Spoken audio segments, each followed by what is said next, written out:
जाए लहर विचित्र नदी में उठती।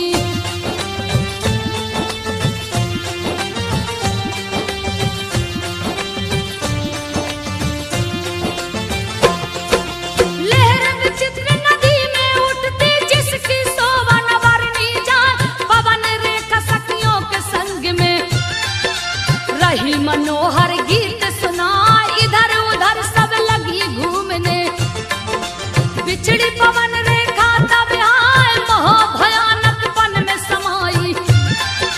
रास्ता कहीं सूझ ना पा दुर्मलिक नाम का एक राक्षस घूमता हुआ है पहुंचाया।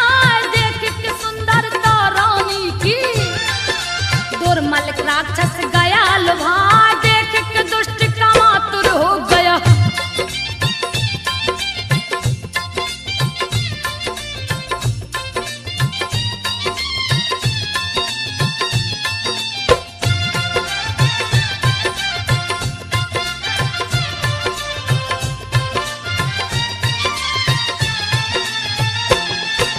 देख के दुष्ट कामातुर हो गया। मन में दुष्टता गई समाए।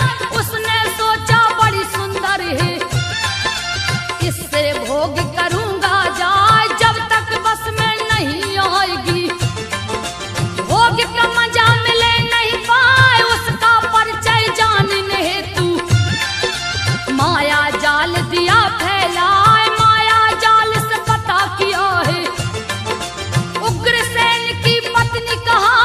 उग्रसेन का रूप बना के पवन रेखा से बोला जाए काम की इच्छा मुझे हो रही।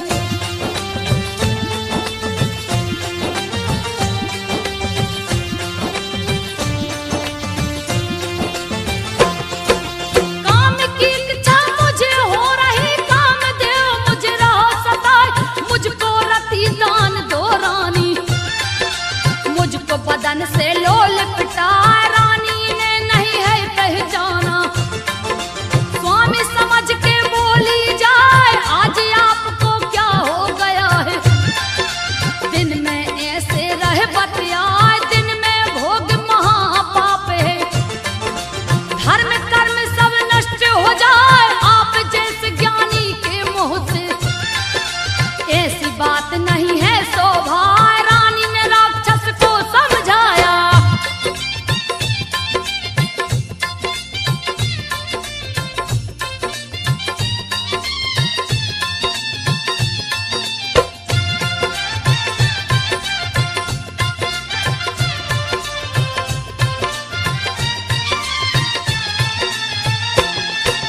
रानी ने राक्षस को समझाया फिर भी दुष्ट समझ नहीं पाए। दुष्ट दुर्मलिक नहीं है माना। हाथ रानी का पकड़ा जाए। काम पिपासा शांत किया है। असल रूप में गया है आए। रानी के सामने खड़ा हुआ है। पवन रेखा गई क्रोध में आए। लगी धिक्कारने उस पापी को क्योंकि ऐसा दो बतलाए। पवन रेखा लगी बुरा भला कहने तब दुर्मलिक ने दिया समझाए। जान रहा हूं मैं तू सती है।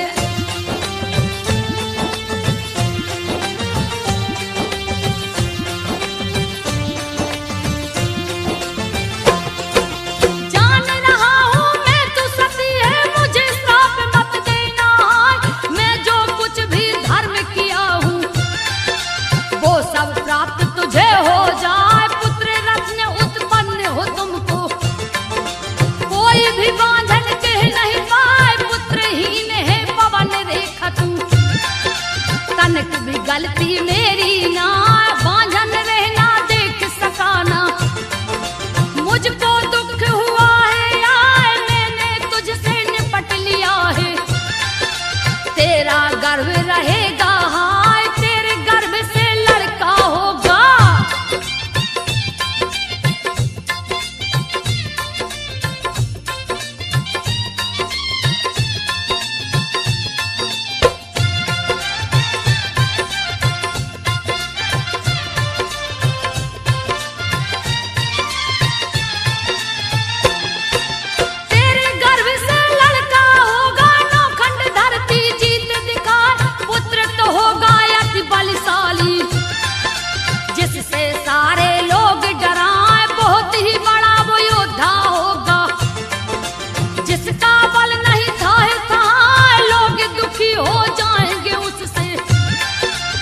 जिसको मारन श्री हरिया ऐसा कह दुर्मलीक चल दिया।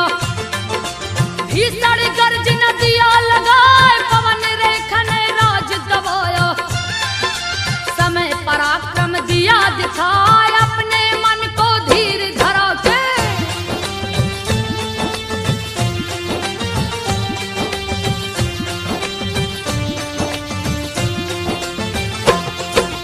अपने मन को धीर धरा के सखियन बीच में गई है आए रानी का आलिंगन करके। सखियां बोल पड़ी सब हाय इतने देर से कहाँ गई थी। हम लोगों को आप बताए कैसे सिंगार बिगड़ गया तेरा। बदन भी भय से कांपे हाय सारा चेहरा पीला पड़ा है। सारा बदन गया मुरझाए सखियों की बातों को सुनकर।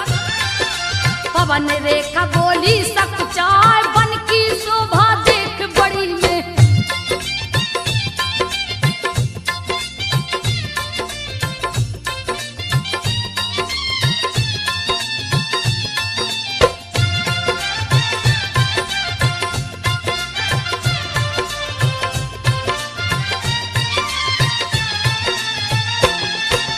बन की शोभा देख बड़ी में मौज में रास्ता गई भुला।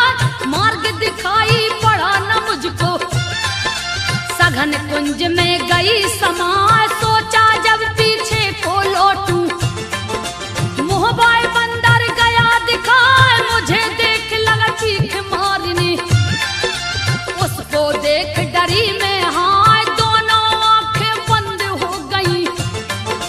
मानो पट्टी गई बंधा मूर्छित हो धरती पे गिर गई।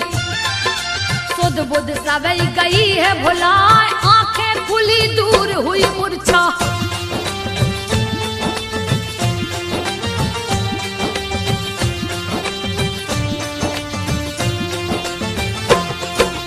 आंखें खुली दूर हुई मूर्छा। बंदर वहां से गया पराए बहुत भयानक बंदर था वो। गए कलेजा मुंह को आए पवन रेखा की बातें सुनकर। सखियां करने लगी हाय हाय अच्छा था संयोग तू आ गई। प्रभु ने तुझको दिया बचाए रथ पे बैठ गई सभी सखियां।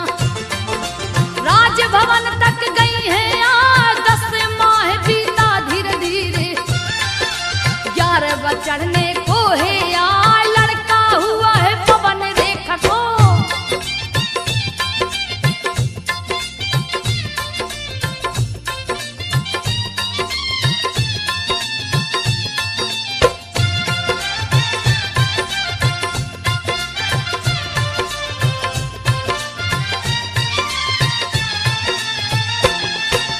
लड़का हुआ है पवन रेखा को भीषण दिया इतिहास लगाए। कांपने लग गई धरती माता। रही आंधिया तेज सुनाए अंधकार हुई 10 दिशाएं। मानो महाप्रलय नीरा लाखों पेड़ उखड़ गए जड़ से। कोसों दूर बोल के जाए बादल गरजे बिजली चमके। तारे टूट टूट गिर जाए माघ महीना 13 तिथि को। गुरुवार का दिन कहा है पुत्र हुआ है पवन रेखा को।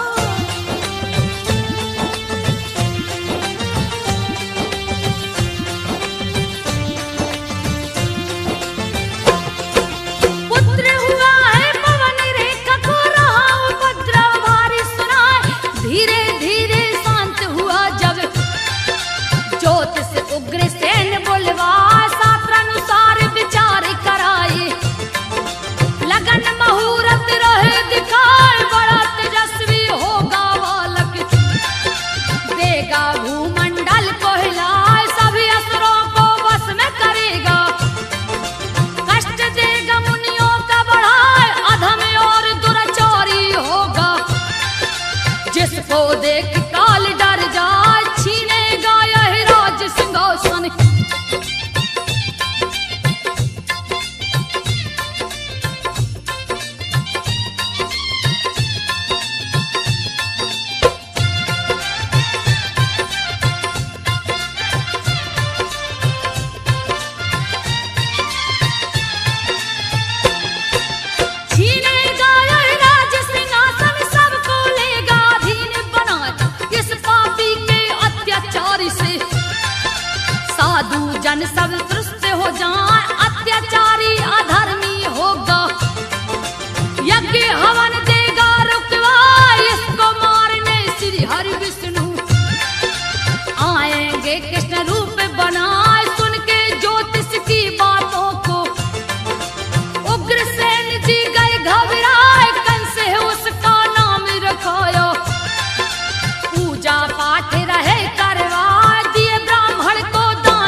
लिया दामाद बना, दो कन्याओं की शादी रचाया। कंस के हाथ में दिया थमा, रूप यौवन से भरी थी दोनों। कंस लेके मथुरा को आए, अपने पिता को हाथ जोड़ के।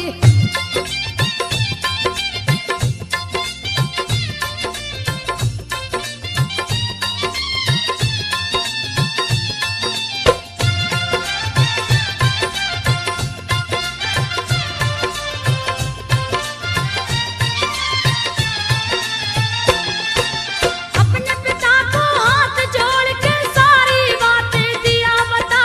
उग्रसेन जी सोच में पड़ गए, दुष्ट कहीं ना मुझे सताए। उनका सोच सत्य में बदला, कुछ भी उनके समझ न आया। एक दिन पूजा पर थे बैठे, राम राम रट रहे लगाए। कंस ने कहा मत करो पूजा, पूजा में दियो विघ्न करा। लाख समझाया उग्रसेन ने, तुम लो हरि से नेह लगाए। क्रोध में आकर कंस ने बोला,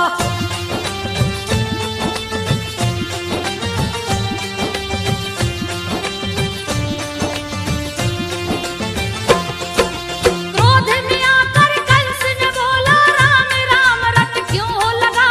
महादेव तुम क्यों नहीं कहते, राम नाम मुझे नहीं सुहाए। महादेव का नाम जपो तुम, शिव कष्टों को देंगे मिटाए। राम का नाम अभी से छोड़ो, पिता को कंस रहा समझाए। उग्रसेन तब कंस से बोले, मुझको कुछ भी समझ न आए। मिला नहीं गुरु मुझे आज तक, जो मुझको उपदेश बताए। तू ही मेरा गुरु है बेटा।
मौत की नींद सुला, उस पे दोनों दांत तोड़ के प्रभु ने हाथ में लिए उठाए, रंग भूमि में जा पहुंचे हैं। लिए नटवर का भेष बना, देख कंस भयभीत हो गया।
ऊपर उठा के दिए घुमा घुमा के धरती पर पटके कंस ने प्राण को दिया गवाए अंत कर दिया है पापी को देवता फूल रहे बरसाए कंस कुमार मथुरा का राजा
पापी को दिया बंदी बनाए श्री कृष्ण बलराम से कह के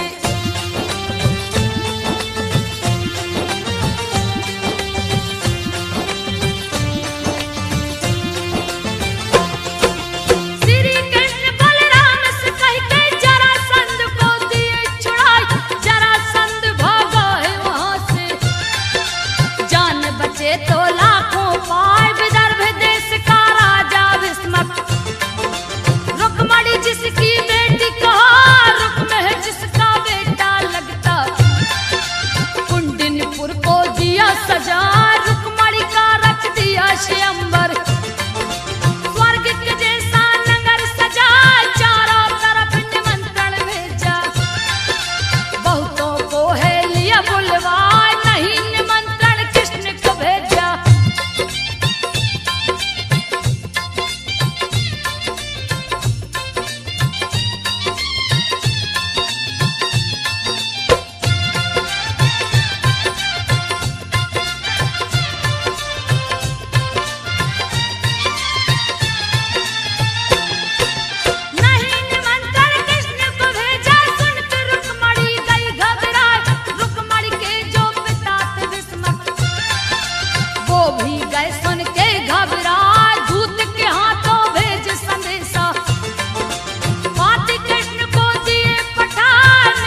से बोली हर साय पति के रूप में कृष्ण दीजिए, तुझे इच्छा कोई ना यो मस्त के पार्वती ने। रुक्मणी को लिए गले लगा, रुक्मणी मंदिर से निकली जब,